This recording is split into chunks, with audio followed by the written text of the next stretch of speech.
देखते हैं प्रश्नावली के प्रश्न। जैसे इसके पहले के प्रश्नावली में हम पढ़ने का काम किए थे कि उनका फैक्टर कैसे किया जा सकता है। ठीक है, जो द्विघात समीकरण के प्रश्न पूछ रहे थे तो उनका गुणनखंड करना सीख रहे थे। लेकिन अब इस प्रश्नावली में द्विघात समीकरण देगा, लेकिन बहुत सारे ऐसे प्रश्न होंगे, ऐसा समीकरण होगा जिसका हम फैक्टर नहीं कर सकते हैं। तो उसके पास जाने से पहले हम ये पता करना चाहेंगे कि क्या इसका फैक्टर कर सकते हैं कि नहीं कर सकते हैं।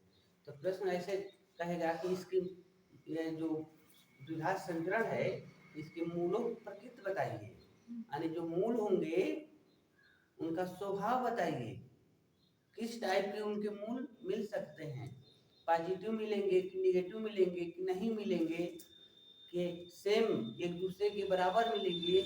इस प्रक्रिया को हम कैसे जान पाएंगे कि इसका द्विघात समीकरण के जो दो मूल मिलने वाले हैं वो किस टाइप के होंगे। ठीक है, यह जो द्विघात समीकरण है इसका गुणनखंड करके हम मूल ज्ञात कर सकते हैं कि नहीं कर सकते हैं। ठीक है, इसके लिए हम आपको बताए थे कि अगर द्विघात समीकरण हमारे पास हो, अगर द्विघात समीकरण अगर ax² plus bx plus c equal to 0 यह द्विघात समीकरण है, तो इसका हमको फैक्टर करना है कि इसके मूलों की प्रकृति क्या होगी।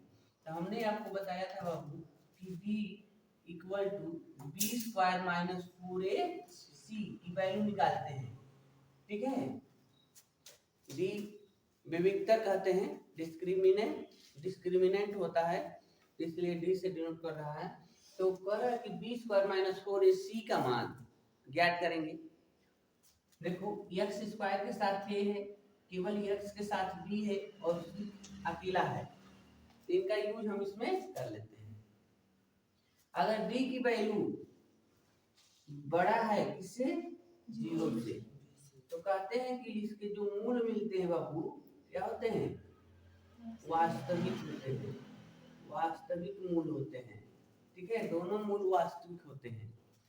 अब जब d बराबर हो जाता है 0 से तो लिखेंगे दो मूल जो इसके होते हैं बराबर होते हैं, एक दूसरे के समान इक्वल होते हैं। और जब d लेस देन 0 होता है, 0 से छोटा होता है, नेगेटिव आना शुरू कर दे, तो उस कंडीशन में कहते हैं इसके दो जो मूल होते हैं बाबू, यहाँ भी दो है। ठीक है, दो मूल अवास्तविक होते हैं। ठीक है, यही बात हमको इसमें जानना था। तो चलो प्रश्नावली को हम शुरू करते हैं, इनके प्रश्न को सॉल्व करते हैं। जैसे पहले का पहले में प्रश्न पूछा है बाबू, यहाँ पर 2x² minus 3x plus 5 equal to 0। ठीक है, कह रहा है कि इनके प्रकृति बताइए, इसके जो रियल रूट हैं उनको ज्ञात करिए। तो आप इसका कॉपी करेंगे, x² के साथ जो है वो a की वैल्यू है, जो केवल x के साथ है वो b की वैल्यू है, तो -3, और अकेले जो है वो c की वैल्यू है 5, 3 हो गया। ठीक है, अब हम फार्मूले को उठा के लाएंगे इनको। देखो d बराबर b² माइनस 4ac, तो d बराबर b की जगह पर क्या है बाबू, हमारे पास -3 है, तो हम लिखेंगे -3, और इनका स्क्वायर है तो यहाँ स्क्वायर कर देंगे, -4a का मान क्या है इसमें 2, और c का मान है 5।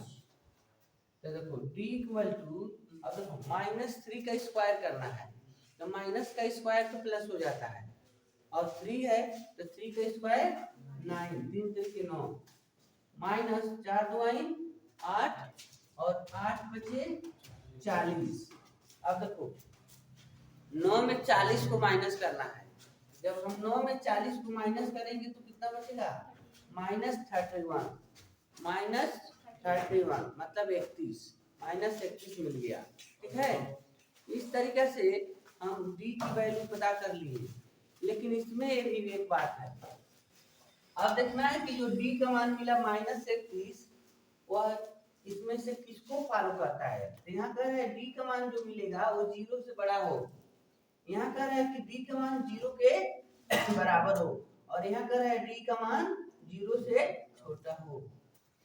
अभी बताओ 0 के बराबर है कि 0 से बड़ा है कि 0 से छोटा नंबर है। तो 0 से छोटा नंबर है। माइनस में जितनी संख्याएं होती हैं वो सब के सब 0 से छोटा होती हैं।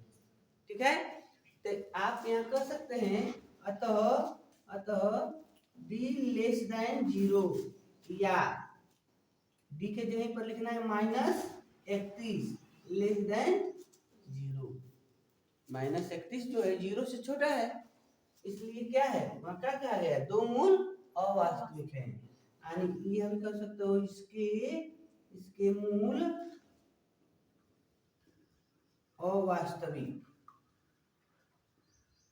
ठीक है, हाँ अगर ये पॉजिटिव आया होता तो कहते कि वास्तविक है, लेकिन निगेटिव आ गया तो अवास्तविक है। ठीक है, इसी के क्रम में अगर इसका दूसरा देखें, देखो यहाँ दूसरा दिया है बाबू 3x² - 4 कौड़े में 3x + 4 = 0, 4 = 0 इनका निकालना है।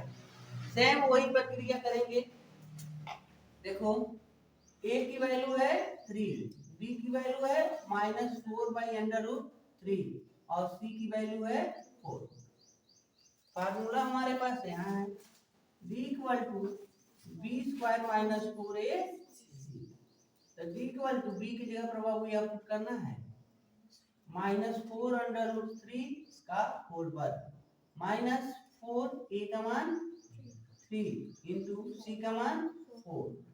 अब आ जाओ भाई -4 का स्क्वायर कर लो, केवल -4 का, -4 का स्क्वायर 16 हो गया और अंडर रूट में जो नंबर है 3 तो अंडर रूट 3 का स्क्वायर कितना होगा 3 हो जाएगा, केवल 3 यानी काड़ी हट जाएगी। तो कितना हो गया 16 3 48 हो गया ना। तो हम इसका लिख लेंगे 48, 16 3 48, इसका स्क्वायर 48 हो गया। अब देखो 4 तिहाई अब 12 चौको, अब देखो यहाँ भी 48 हो गया। तो यह मिल गया डी का मान 0। अब इसमें देखो तो 0 जब डी का मान 0 होता है तो कहते हैं दो मूल बराबर हैं। आप यहाँ कहेंगे अतः दोनों मूल बराबर हैं। ठीक है, दोनों मूल बराबर हैं।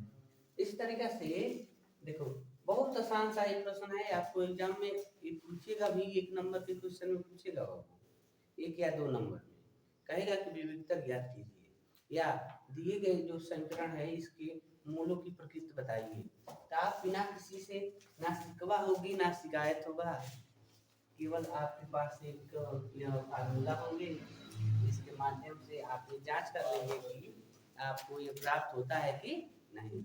आपसे एक शिकायत है हमारी कि आप हमारे वीडियो को अंत तक देखिएगा और अच्छा लगे तो लाइक जरूर करिएगा। ये कोई जरूरी नहीं है कि आप बड़े बड़े विद्वानों के साथ रहकर ही आप पढ़ने का काम करते हैं तो अभी तभी आपको सफलता प्राप्त होगी।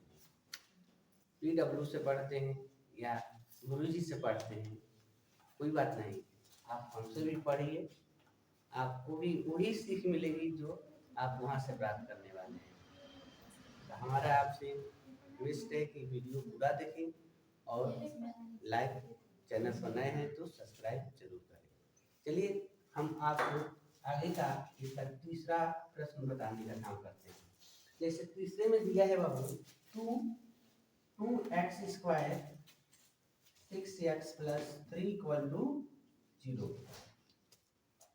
ठीक है, तो यहाँ a की वैल्यू क्या है, a की वैल्यू है 2, b की वैल्यू है -6 और c की वैल्यू है 3। चलना भी जरूरी है मंजिल पाने के लिए। ठीक है, ये नहीं है कि बैठे रहो और सोचते रहो कि हमको 80% मिल जाए, 90% मिल जाए, 99% मिल जाए, तो नहीं होगा। आपको मेहनत करना होगा, संघर्ष करना होगा। अगर एक ही प्रश्न को बार बार रिपीट करते हो, लिखते ये नहीं कि हमको ये समझ आ गया हम अब इसको नोट नहीं करेंगे, लिखेंगे नहीं। मैथ कहता है कि अभ्यास करो, जितना ही आपके अभ्यास होंगे उतना ही ये आपका अटूट विश्वास होगा, आपके माइंड में सेट हो जाएगा। जितनी बार लिखो, लिख लिख कर तेरा नाम मिटा दिया करते हैं। एक जगह है जहां पर हम छुपा लिया करते हैं, ठीक है।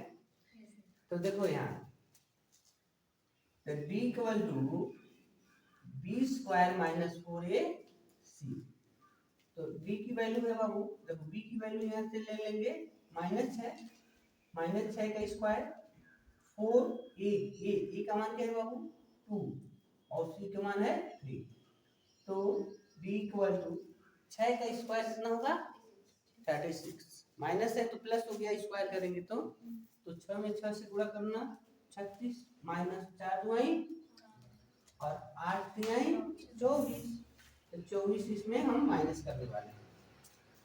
तो b की वैल्यू क्या मिल जाएगी 2 और 1। अब देखो बाबू यहाँ पर b का मान निगेटिव मिला था, जिसके कारण हमने कहा कि b का मान 0 से छोटा है। यहाँ पर d का मान 0 ही मिल गया था, तो जब d की वैल्यू 0 हो तो दोनों मूल बराबर हैं, और यहाँ पर d का मान पॉजिटिव नंबर 12 मिल गया, धनात्मक है, जो 0 से बड़ा है। और जब d की वैल्यू 0 से बड़ा हो तो आप कहेंगे कि दोनों मूल इसके वास्तविक होंगे। अतः दोनों मूल वास्तविक हैं, ठीक है। इस तरीका से पहले के जो 3 प्रश्न पूछे गए थे, यानी मूलों की जो प्रकृति बताना था, जो इसका नेचर बताने के, स्वभाव बताने के हम लोग कार्य कर रहे थे, इस तरीका से किया गया। इसी के आधारित बहुत सारे, अगर आप साइड बुक से पढ़ते हैं, राजीव प्रकाशन से पढ़ते हैं, या कुमार मित्तल से पढ़ते हैं, हरिहंस से पढ़ते हैं, तो बहुत सारे क्वेश्चन आपको मिलेगा और उनको इसी तरीका से क्या करना होगा, सॉल्व करना होगा, ठीक है। चलिए इसके बाद हम दूसरे प्रश्न को सॉल्व करते हैं। अगर हो सके, अगर वीडियो आपको अच्छा लगे तो लाइक जरूर करें। प्रश्न को देखेंगे। प्रश्न नंबर 2 में कह रहा है कि find the value of k for each of the following quadratic equation. मतलब दिए गए जो इक्वेशन है, हमारे द्विघात समीकरण है, उनमें k की वैल्यू ज्ञात की थी, ठीक है। So that the have two equal root, मतलब जिनके दो मूल बराबर हैं। यदि समीकरण के दो मूल बराबर हैं तो उसमें जो k दिया है उसके स्थान पर कौन सी नंबर होनी चाहिए, कौन सी संख्या होनी चाहिए, ये हमको ज्ञात करना है, ठीक है। तभी हमने बताया था कि अगर d की वैल्यू 0 के इक्वल हो जाए तो हम कहते हैं कि क्या है, उनके दोनों मूल बराबर हैं। तो यहाँ पर प्रश्न दिया है आपका, जैसे पहला इक्वेशन दिया हुआ है 2x² plus kx plus 3 equal to 0, और दूसरा इक्वेशन है, कह रहा है कि kx ब्रैकेट में x minus 2 plus 6 equal to 0। इनमें जो k दिए गए हैं, k के स्थान पर कौन सा नंबर होना चाहिए, ये हमको ज्ञात करना है। या जो इक्वेशन है, इसके दोनों मूल क्या हैं, बराबर हैं। अगर दोनों मूल बराबर हैं तो इसका ये मतलब है डिस्क्रिमिनेंट जो होगा वो 0 के इक्वल होगा, ठीक है।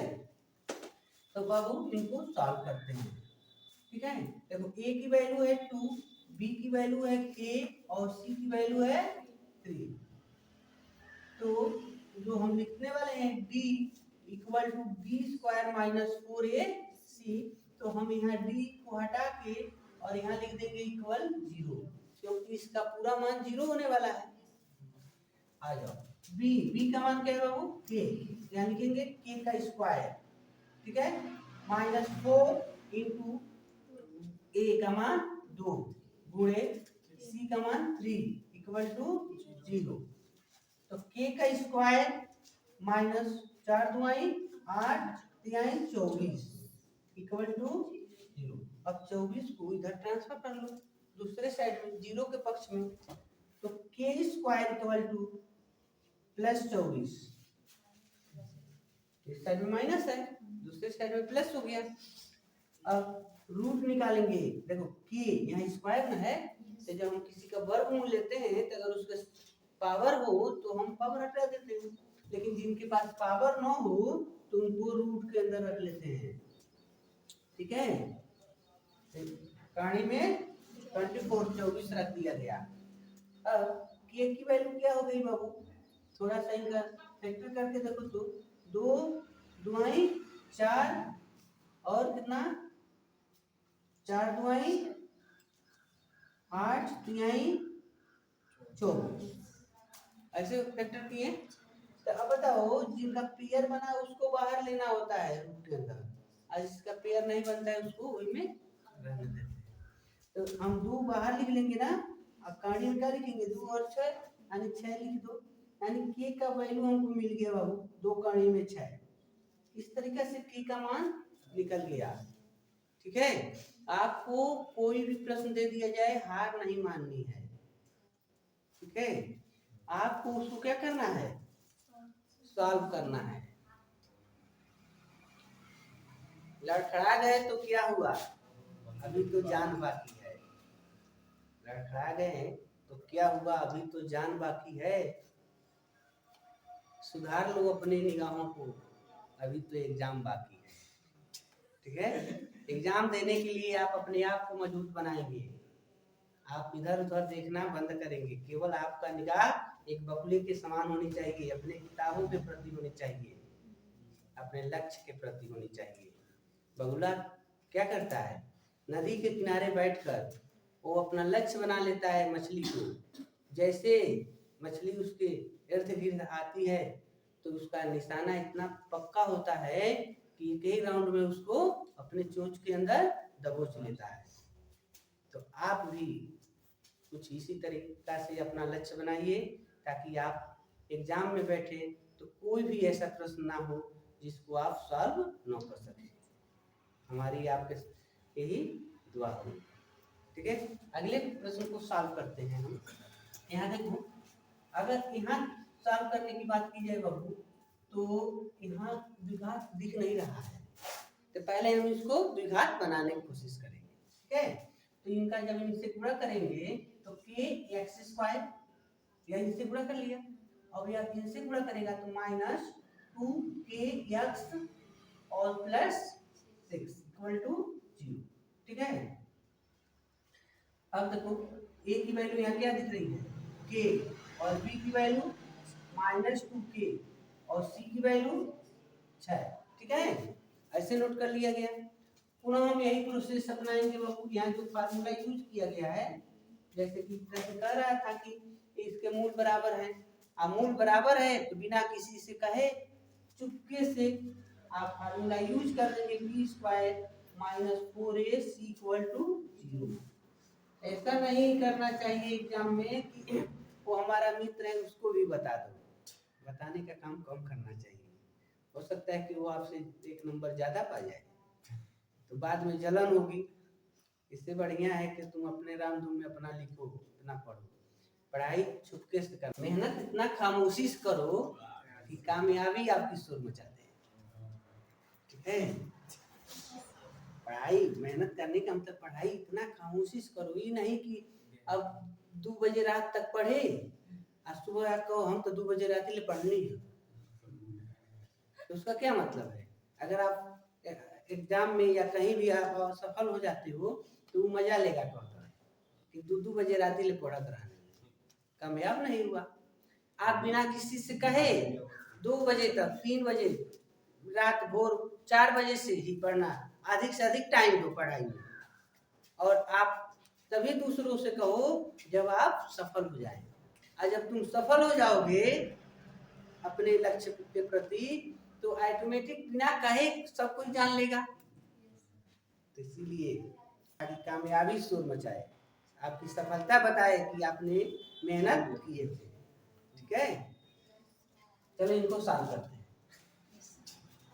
तो b स्क्वायर, तो b की वैल्यू है बाबू -2 -2k का स्क्वायर और -4 a की वैल्यू है k और c की वैल्यू है 6 बराबर 0। ठीक है, तो 2 का वर्ग हो जाएगा, -2 का वर्ग हो जाएगा 4 और k है तो k स्क्वायर माइनस यहाँ हो गया 24 के बराबर 0। अब देखो बाबू दोनों के पास k हो गया ना, तो हम क्या करते हैं इसको उधर ट्रांसफर कर लो। 4k स्क्वायर बराबर 24k। अब देखो इधर भी k है इधर भी k है, तो इसके पावर से ये k नेगलेक्ट हो जाएंगे, तो यहाँ हो जाएगा 4k बराबर 24, तो k बराबर 24 बट्टे में 4, तो k के मान में ये कट जाएगा ना, ये 6 राउंड में, तो k का मान 6।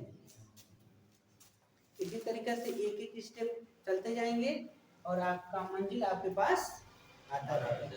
ठीक है, चलिए अगले प्रश्न को देखेंगे। अगर वीडियो आपको अच्छा लग रहा हो तो लाइक जरूर करना, चैनल पर नए होंगे तो सब्सक्राइब जरूर कर लीजिएगा।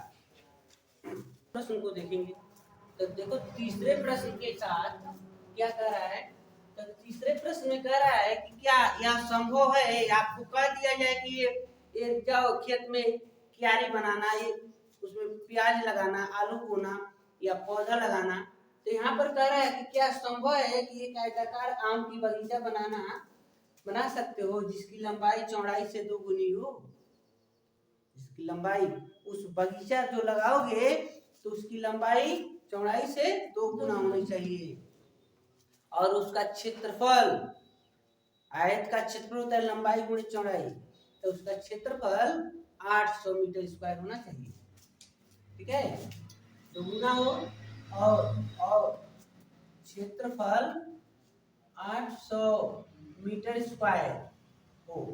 ठीक है, तो आपको कह रहा है कि 800 मीटर स्क्वायर के क्षेत्रफल का आम के बगीचे का आपको लंबाई और चौड़ाई निकालनी है, जिसकी लंबाई चौड़ाई से 2 गुनी है। अगर चौड़ाई 5 मीटर है तो लंबाई 10 मीटर होगी, अगर लंबाई चौड़ाई 10 मीटर है तो लंबाई 20 मीटर होगा, अगर चौड़ाई 26 मीटर है तो लंबाई 52 मीटर होनी चाहिए। ठीक है, इस टाइप का ये प्रश्न है। प्रश्न जो भी हो सॉल्यूशन निकालना है आपका काम है। तो आप चलिए अब देखेंगे, हम लोग सॉल्व करते हैं। एक बगीचा बनाते हैं, यहाँ पर एक बगिया बनाते हैं आम की, जिसमें बैठकर पके पके आम को खाएंगे हम लोग और झूम झूम कर बचपन की यादें करेंगे। ठीक है, देखो बगीचा है यहाँ ABCD, यह हो गया यक्स, चौड़ाई हो गई, और लंबाई कितना होगा, लंबाई होगा 2x, क्योंकि प्रश्न तो कहा है ना जितना लंबा चौड़ाई हो उकरे 2 गुना लंबाई होनी चाहिए। तो बताओ लंबाई और चौड़ाई कितनी है। ठीक है, बहुत आसान छोटा सा नन्हा सा प्यारा सा प्रश्न है। ठीक है, देखो प्रश्नानुसार लिखेंगे या ऐसे लिख देते हैं, चौड़ाई बराबर x मीटर।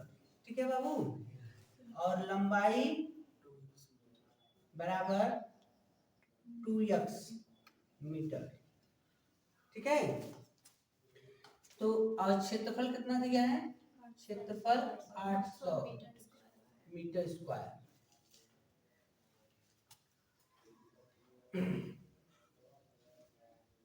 तो यहाँ लिखेंगे प्रश्नानुसार, ठीक है, लंबाई गुणे चौड़ाई क्या होता है, यानी क्षेत्रफल, यानी क्षेत्रफल बराबर लंबाई गुणे चौड़ाई। आयत के क्षेत्रफल क्या होता है, लंबाई गुणे, हम पहले लिखते हैं लंबाई गुणे चौड़ाई बराबर आयत का क्षेत्रफल। ठीक है, तो बताओ चौड़ाई क्या है, लंबाई क्या है 2x और चौड़ाई क्या है x, क्षेत्रफल क्या है 800। जब पूरा हुआ तो कितना हो गया ना बाबू, 2x स्क्वायर बराबर, अभी 2 आके क्या कर देंगे भाग करेंगे, डिवाइड हो जाइए, एक्स स्क्वायर बराबर 800 बट्टे में 2, एक्स स्क्वायर बराबर 400। बहुत बढ़िया, 400। तो बताओ अगर हम रूट ले लें, वर्गमूल ले लें, तिकाड़ी में 400 हो जाएगा ना जी। 400 का वर्गमूल क्या होता है? 400 का वर्गमूल देखो तो, अगर 20 का 20 में गुणा कर दे तो 400 हो जाएगा ना। 20 गुणे 20 बराबर 400। देखो काड़ी के अंदर दो लोग एक जैसा हो गए, ठीक बाहर कर लो, तो x बराबर 20 मीटर, यानी आयत की जो चौड़ाई थी वो कितनी हो गई? 20 मीटर। तो यहाँ लिखो आयत, आयताकार बगीचा का चौड़ाई बराबर 20 मीटर, ठीक है। और आयताकार बगीचे की लंबाई बराबर 2 गुणे 20, मतलब 2 गुना होनी चाहिए, बराबर 40 मीटर। यही तो निकालना, ठीक है। बहुत आसान प्रश्न था, लग रहा था कितना कठिन है, ठीक है। क्या ठीक है? मंजिल पर जाना है कि नहीं जाना है? मंजिल को पाना है कि नहीं पाना है? तो मंजिल उसी को मिलती है जिसके सपनों में जान होता है। मंजिल उसी को मिलती है जिसके सपनों में जान होता है, और पंखों से कुछ नहीं होता, हौसलों से उड़ान होता है, ठीक है। तो आपके अंदर एक हौसला होना चाहिए कि हमको एग्जाम क्रैक करना है, अच्छे नंबरों से क्वालिफाई करनी है, तो आप जरूर होंगे। चलिए अगले प्रश्न को देखेंगे। मित्रों की आय का योग 20 वर्ष है। दो फ्रेंड हैं जिनकी उम्र को आपस में जोड़ा गया तो दोनों का योग 20 वर्ष है। कह रहा है कि अगर 4 वर्ष पहले की बात करें तो दोनों मित्रों की 4 वर्ष पहले जितनी उम्र थी और उन दोनों को आपस में गुणा करते हैं तो उनका गुणनफल 48 हो जाता है। तो प्रश्न के मुताबिक कह रहा है कि आज वर्तमान उम्र बताइए, उनका वर्तमान उम्र कितना है इसकी गणना कीजिए, ठीक है। तो मान लो, सपोज करो कि माना उनकी वर्तमान उम्र, यानी पहले मित्र की लिखेंगे, पहले का वर्तमान आयु, जो पहला है उसका वर्तमान आयु कितना है? x है। और दूसरे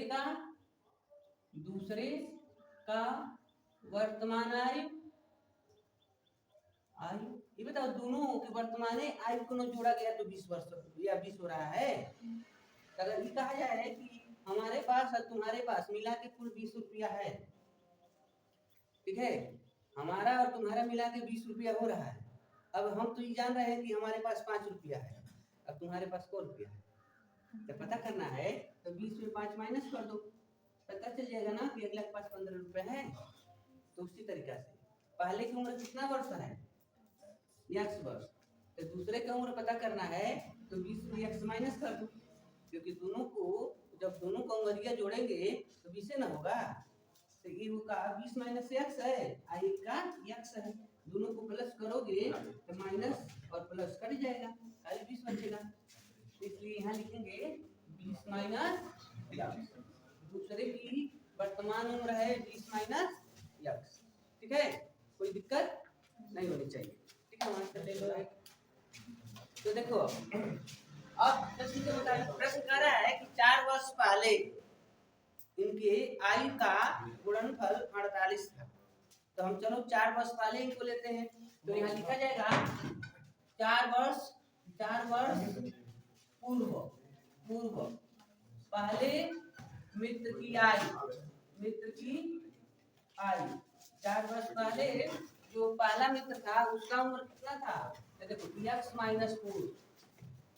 आज मान लो हम 16 वर्ष के हैं, हम तो 16 वर्ष का ही है, ठीक है। तो हम 16 वर्ष के हैं आज, तो हमारा 4 वर्ष पहले कितने वर्ष के थे? हम 12 वर्ष के थे।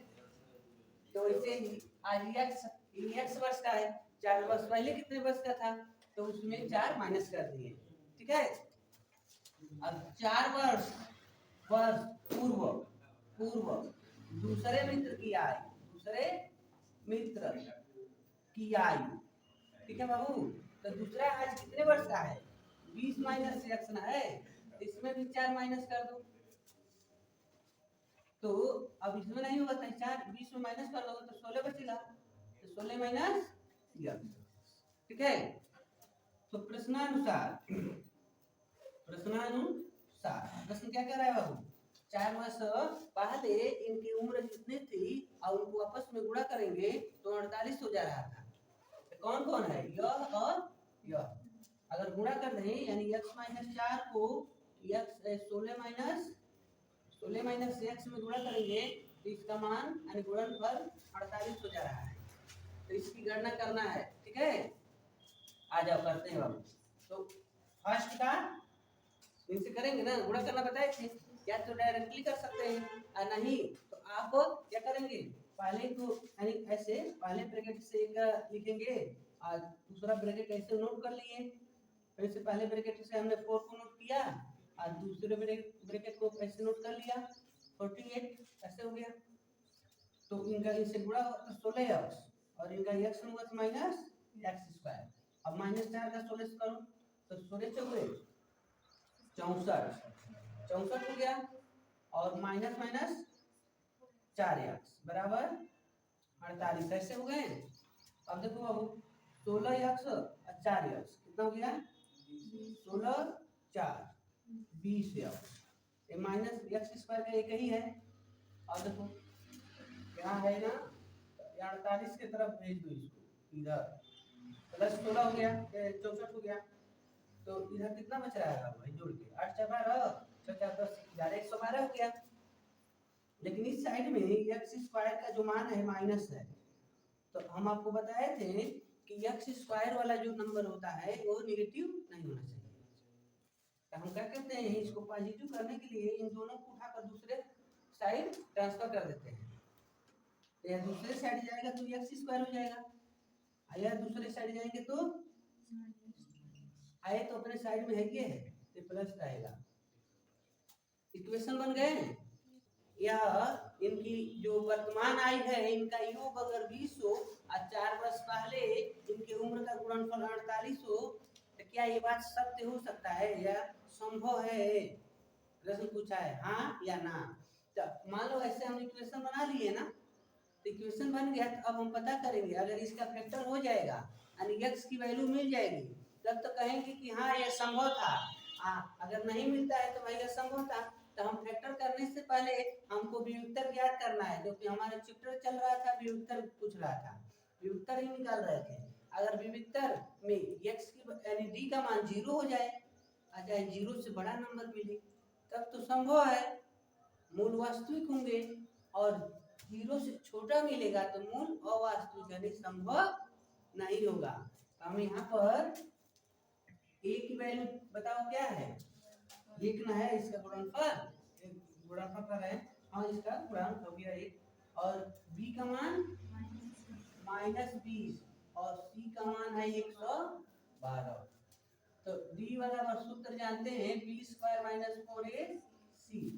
तो d बराबर b का मान है -20, इनका वर्ग करेंगे 4 में a का मान 1 और c का मान 112, यह हो गया 400, ठीक है। और -4 का गुणा करो 4 दूनी 8 4 एकम 4 4 एकम 4 448। जब हम 400 में 448 घटाएंगे तो कितना बचेगा -48। अब देखो ये प्लस में 48 मिला होता तब तो हम इसका मतलब x की वैल्यू निकालते, लेकिन ये माइनस का 48 मिल गया, कहेंगे कि मूल वास्तविक नहीं है। इसलिए इनकी आयु का गणना यानी कितने कितने वर्ष के हैं लोग ये पता करना संभव नहीं है, ठीक है। अगर ये पॉजिटिव में आया होता तो हम लोग ये पता कर लेते कि दोनों मित्र कितने वर्ष के हैं, और ये नेगेटिव आ गया इसलिए हम पता नहीं कर सकते हैं कि ये दोनों मित्र कितने वर्ष के हैं। तो यहाँ पर लिखेंगे मूल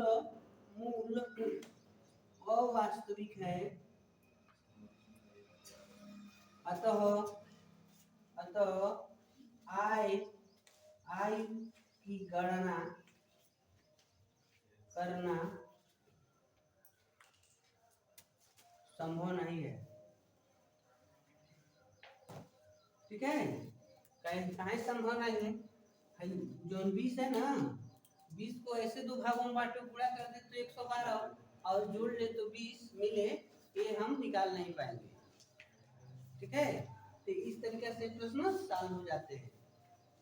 एक पार्क बनाना संभव है जिसकी परिमाप 80 मीटर और क्षेत्रफल 400 मीटर स्क्वायर है। ठीक है बाबू, अगर संभव हो तो उनकी लंबाई और चौड़ाई बताइए। मतलब इनका कहना है कि हमारे पास एक पार्क हो, अभी नहीं कहा है कि आयताकार है कि वृत्ताकार है कि वर्गाकार है, ऐसा बात नहीं है। अब आप तो अब डिपेंड कर रहा है कि वो भुजा के आधार पर पता करिए कि उसकी भुजा जैसे मिलेगी तो आयताकार या वर्गाकार कहा जाएगा।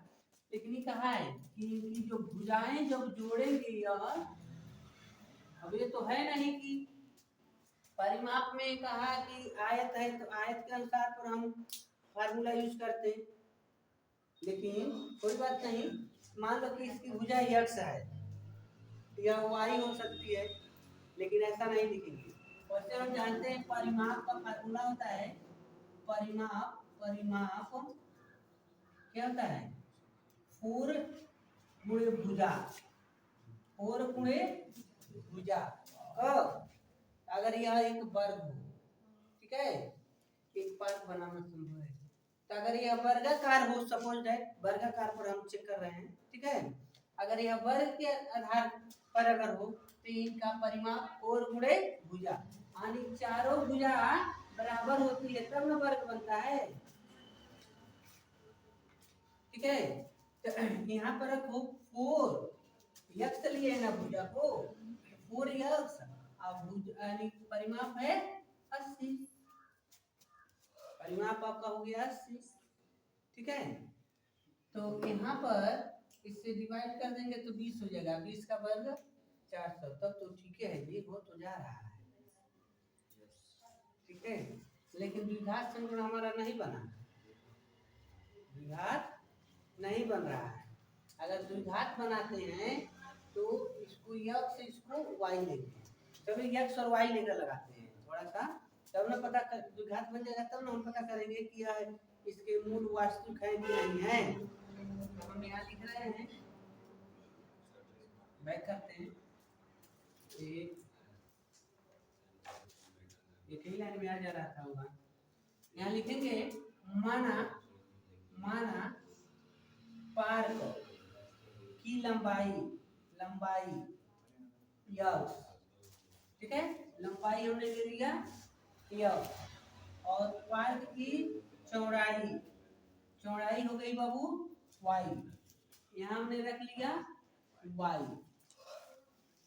ठीक है, तो परिमाप लिखेंगे, परिमाप जब लंबाई और चौड़ाई हो तो परिमाप का फार्मूला होता है 2 ब्रैकेट में लंबाई प्लस चौड़ाई, यानी 2 को लंबाई है और 2 को चौड़ाई है, इसलिए आगे 2 लगा लिया जाता है और लंबाई और चौड़ाई को जोड़ देते हैं। यानी जो भी आकृति है उनके सभी भुजाओं के योग ही परिमाप होता है, पेरीमीटर कहलाते हैं।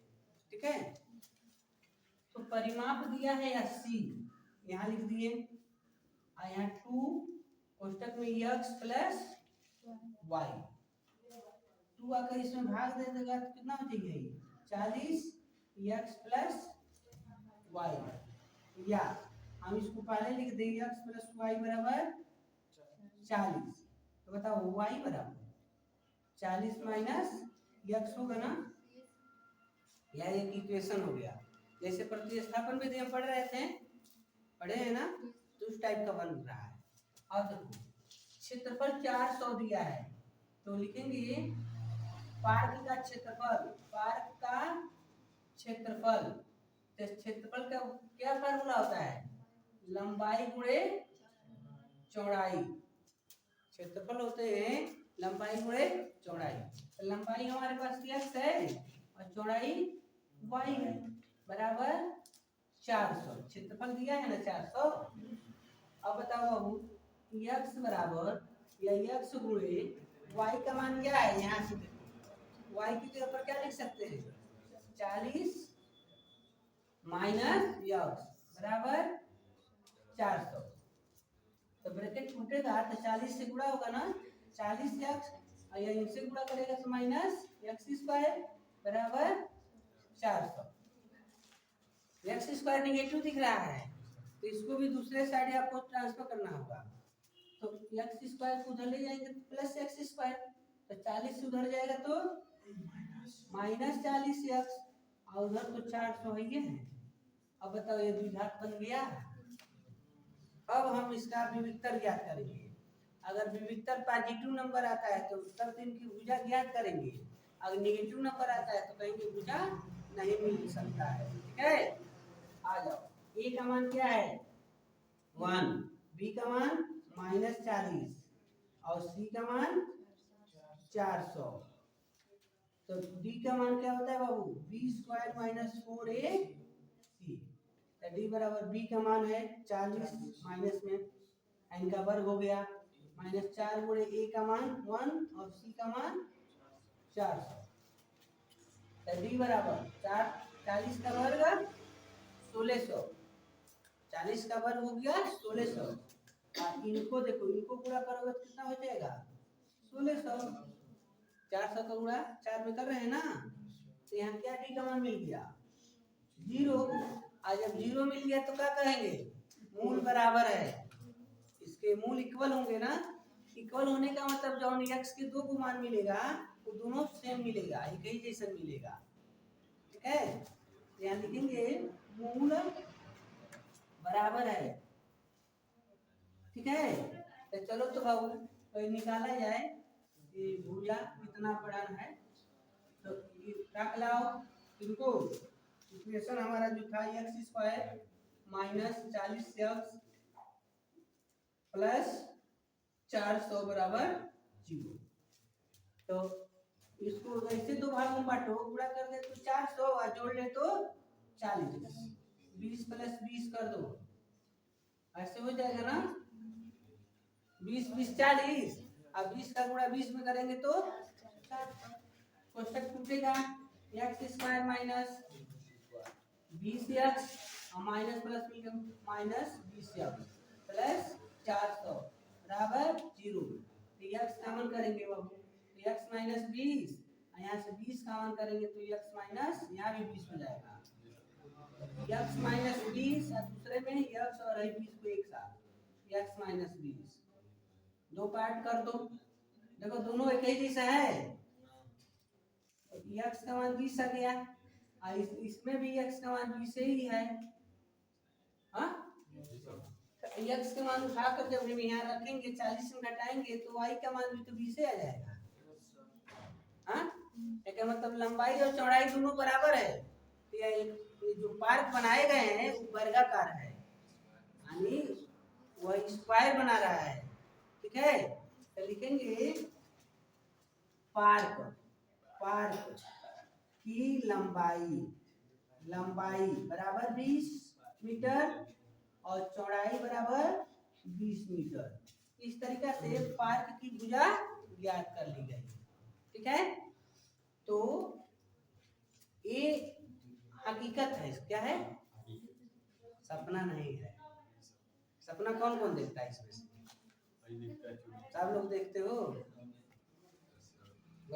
अगर ये वीडियो आपको अच्छा लगे तो लाइक करिएगा, चैनल पर नए होंगे तो सब्सक्राइब भी कर लीजिएगा। ठीक है, और वीडियो पूरा देखो, बीच में रुकिएगा मत, सब देख लीजिएगा। सब नहीं आ रहा है तब इनके कहीं